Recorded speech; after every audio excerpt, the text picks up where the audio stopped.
இழப்புகளையும் கூட இந்த ஜாதகர்கள் இந்த காலகட்டத்தில் எதிர்கொள்ளக்கூடும்.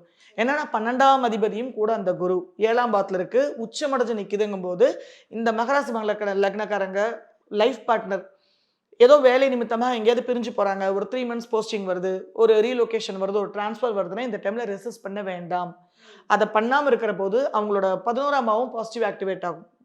ஆக்கப்பூர்வமான விதத்துல அவங்களோட ஆசைகள், அபிலாஷைகள் இந்த ஒரு மாற்றத்தை எதிர்கொள்வதன் மூலமா, அக்செப்ட் பண்றதன் மூலமாக அந்த பாசிட்டிவ் டிசைர்ஸ்லாம் ஃபுல்ஃபில் ஆகக்கூடும்.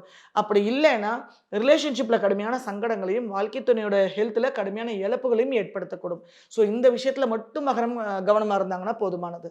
ஏன்னா 3, 12 கூடியது வந்து என்னைக்குமே நம்ம ரொம்ப ஃபேவரபிளாக பேச முடியாது. என் முயற்சியெல்லாம் விரயமாகும். எல்லாரும் 10 நிமிஷத்துல செய்யக்கூடிய விஷயத்த நான் 10 மணி நேரம் செய்ய வேண்டியிருக்கு. எல்லாரும் ஒரு தடவையில போயிட்டு வரத நான் ஒவ்வொரு தடவையும் போயிட்டு வர வேண்டியிருக்கு அப்படிங்கிற அதிபதி தான் அந்த குரு. ஸோ அது 7ஆம் ஆமான ரிலேஷன்ஷிப் அண்ட் பார்ட்னர்ஷிப்ல இந்த காலகட்டத்தில பார்ட்னர்ஷிப் கூட சிலருக்குலாம் முறியக்கூடும். அது லைஃப் பார்ட்னராவும் இருக்கலாம், பிசினஸ் பார்ட்னராவும் இருக்கலாம்.